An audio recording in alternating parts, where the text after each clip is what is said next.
doit être sale des fois. Il doit transpirer des fois. Un homme qui sent toujours le parfum, c'est pas bon. Vous allez vous battre pour la salle dans la maison. Je raconte cette histoire encore et encore, mais ça me choque à chaque fois. Moi, je ne conçois pas qu'un homme se promène avec la crème pour les mains dans ses poches. Si on va dans la salle de bain, il fait ses besoins, il se lave les mains, et puis il met sa main dans la poche en arrière, il prend le peigne. Tu te promènes avec le peigne dans ta poche? Maman, c'est quoi le problème? Et puis il sort la crème. Là, j'ai mon voyage. Quand il sort la crème, là, j'ai mon voyage. Je dis, je sors d'ici. Je ne suis pas safe dans ce lieu. Il y en a qui n'ont pas compris, mais bon. C'est la question de la parure, l'industrie du maquillage et des ornements, des bijoux, c'est plus un marché de femmes, c'est ce qu'on veut dire par là. Bien que de nos jours, on voit des hommes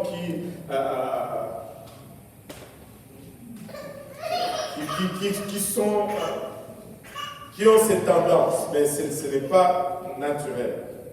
Maintenant, les apôtres nous indiquent que la façon dont les femmes veulent séparer est souvent en opposition avec la parole de Dieu, en opposition avec ce que Dieu désire qu'elles aient comme parure. Amen. Et une étude, si nous faisions juste une simple étude de la Bible au sujet du maquillage et des bijoux, c'est juste faire l'étude. Tu peux offenser les gens facilement. Amen. Bon, soyons honnêtes. Qui a déjà été offensé par l'enseignement sur les maquillages, les bijoux et la sanctification? Écoute, c'est normal. Il y a même d'autres choses. C'est normal. Et vous allez, on va voir pourquoi c'est une question sensible mais juste répéter même des fois les versets bibliques, ça peut offenser quelqu'un. Pourquoi? Parce que la plupart des femmes d'aujourd'hui, utilisent ces choses. Qui s'est déjà maquillé dans ces lieux? C'est même certains hommes. C'est le monde normal de nos jours. Qui a déjà porté des bijoux? Et certains de ces choses, surtout certains de ces bijoux, ont des valeurs sentimentales. Et quand on vient à regarder cela à la lumière de la parole de Dieu, on se sent offensé parce que il y a un attachement sentimental à ces choses. N'est-ce pas? Donc, laissez-moi vous dire ceci. Il n'existe aucun moyen. Que tout le monde dise aucun moyen. Il n'existe aucun moyen de contourner le fait que la Bible enseigne implicitement que le maquillage est une pratique des prostituées. Il n'y a pas un moyen pour éviter cela.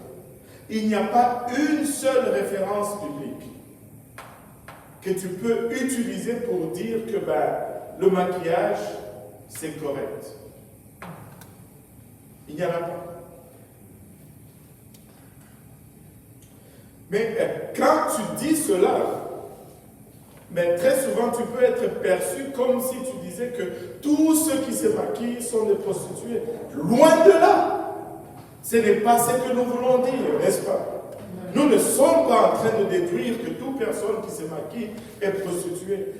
D'où la difficulté maintenant et la sensibilité d'enseigner sur le sujet. Amen. Alléluia. Nous devons être sages.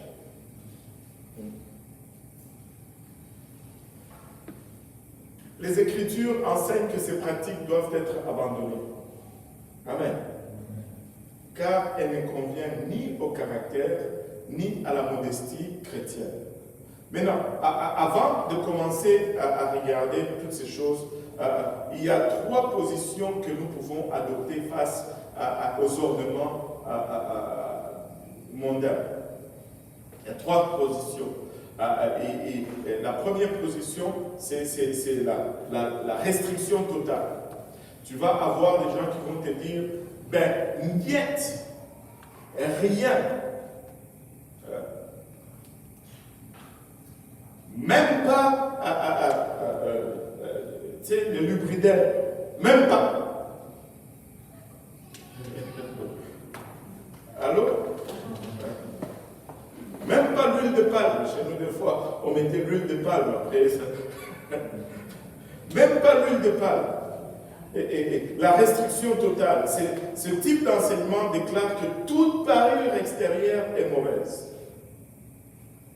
Et il y a des gens qui soutiennent ce point de vue. Ils peuvent même interdire l'utilisation des choses comme le parfum. Tu sais, il y a un débat sur le parfum.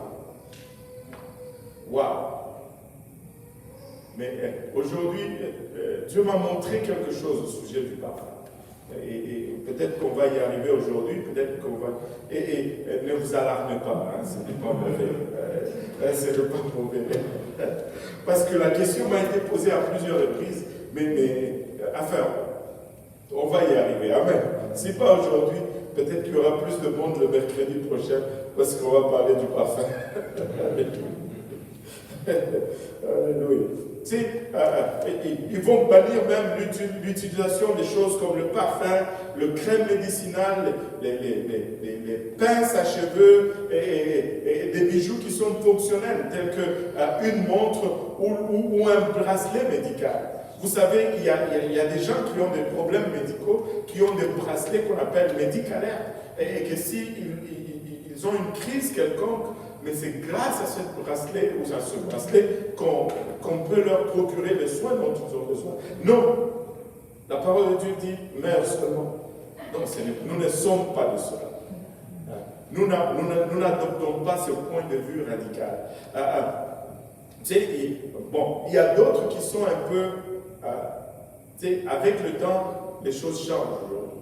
Moi, je ne sais pas pour vous, mais moi, je n'ai jamais été à mesure de porter une montre. Et dernièrement, on m'a demandé, je pense que je parlais avec le frère Lenon, et puis le sujet est revenu, mais je suis comme lui, je n'ai jamais été capable. Mais aujourd'hui, avec nos cellulaires, on a l'heure partout. Mais il y a des gens qui sont habitués à avoir une montre pour l'heure. Amen. Mais bon, si tu veux lire l'heure, tu n'as pas besoin du Rolex de 25 000 $, par exemple. Bon, ça c'est juste. Ça c'est juste. Bon. Il y a des